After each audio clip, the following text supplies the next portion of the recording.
الله اکبر الله اکبر. طالبانو ته د ایراني ځواکونو یو قمندان څخه خبرداري او د جنرال موبین غبرګون. جزئیات هم دلته وګورئ او چینل سبسکرایب کړئ. د ایران د ځواکونو قمندان احمد رضا رادان د نیمروز ولایت د کنګ ولسوالۍ په سرحدي سیمو کې د طالبانو او ایراني پولیسو ځواکونو ترمنځ د وروستۍ نښتې په غبرګون کې وویل. طالبانو د هر ډول نړیوال او د ګاونډیتوب قوانینو څخه په سرغړونې درنې وسلې وکارولې. هغه ټینګار وکړ چې د ایران پولیسو ځواکونه به هر ډول سرحدي سرغړونې او تیري ته کلک ځواب ورکړي. هغه زیاتوي چې د افغانستان اوسني واکمنان باید د خپلو ناسمو کړنو چې د نړیوالو اصولو خلاف دي حساب ورکړي.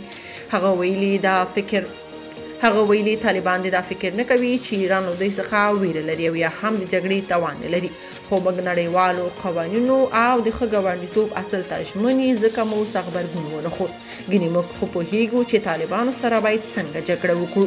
یاد دې وي چې په دې جګړه کې یو طالب سرتیری شهید او همدارنګه یو ایراني عسکر هم وژل شوی. جنرال موبین لیکلي دا یمن نه دی چې د حسینو په مټ امن اخلال کړي، سوریه نه ده چې جابر اسد وساتي، او عراق هم نه دی چې د اختر په ورځ د شهید صدام غاړې ته د اعدام رسۍ واچوي او د بریا ورځ ولمانځي، بلکې دا د زمرو وطن دی. که د په چپه ورته وکتل نو د چنګیز، انګلیس، شوروي او ناټو د برخلیک سره مخامخ کیږي. د سختي په وخت کې هم طالبان د قربانۍ سمبول دي، د ازادۍ اخیستلو په وخت کې هم د نرتوب د طالب له غاړې دی.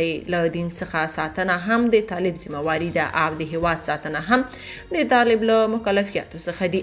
ډیرو نور افغانانو هم ټولنیزو رسنیو کې له ایراني ځواکونو سره د طالبانو د جګړې ستاینه او د دوی ملاتړ کړی. خلک وایي په کور دننه ستونزې باید یو خواته شي او ټول په واحد صف کې د ایران پر ضد دریځ ونیسو. که تاسو په دې اړه څه نظر لرئ په کومنټ کې شریک او چینل سبسکرایب کړئ.